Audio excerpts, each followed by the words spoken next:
Uber will pay Australian taxi drivers $272 million in a world-first class action settlement. Maurice Blackburn lawyers filed the class action in 2019 on behalf of more than 8,000 drivers who lost income and licence values when Uber moved into the Australian market. The settlement is the fifth largest in Australian history and one of the most successful class actions against the rideshare giant. The law firm says this is a massive win after a 5-year legal battle. What today's settlement can do is to restore a level of justice and a level of compensation to our group members who have lost so much. What the settlement cannot do is to bring back the industries in the days of yesteryear. Ride-sharing reform and the legislative reform that occurred between 2017 to 2020 has occurred, and there's no going back.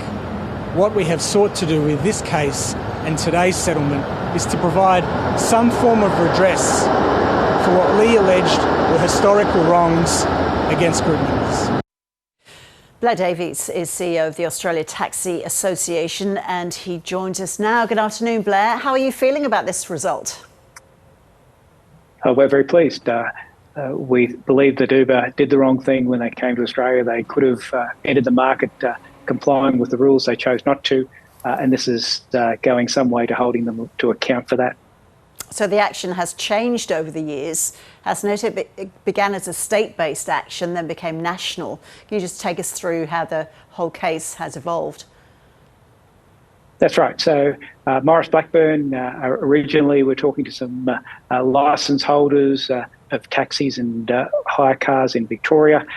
We heard about the legal action and encouraged them to expand their case to New South Wales, to Queensland, to WA, because the harm that was done by Uber to taxi licence holders in particular occurred in many states, and this $270 million goes some way to redressing that.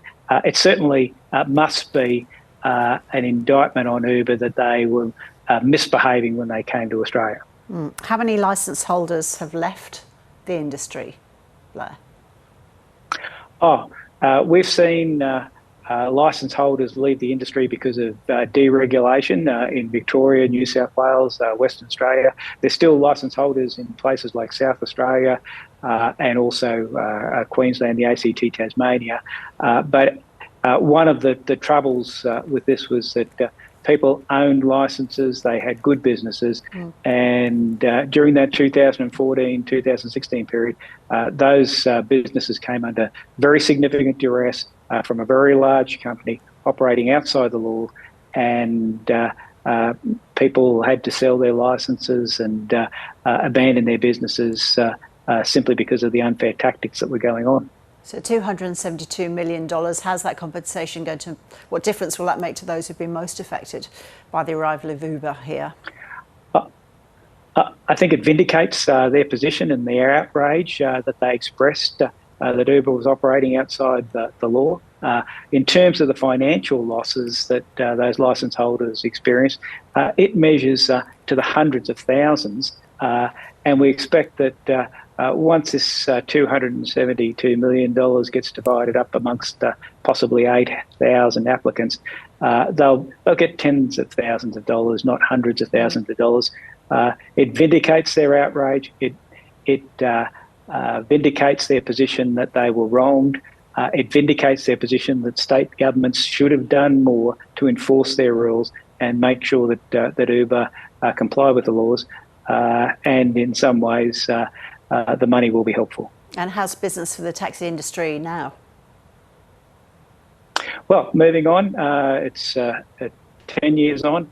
The taxi industry is still alive. We're still seeing businesses growing, and we're still seeing customers preferring taxis. Where we get the cab to turn up on time, if the cab is clean and the driver is courteous, we're building a very loyal customer base on that basis. If, of course, we don't have the cab turning up like that, we lose business to the rideshare companies. And certainly there were people around 10 years ago thinking that taxis were dead, that we wouldn't be in business in 10 years' time.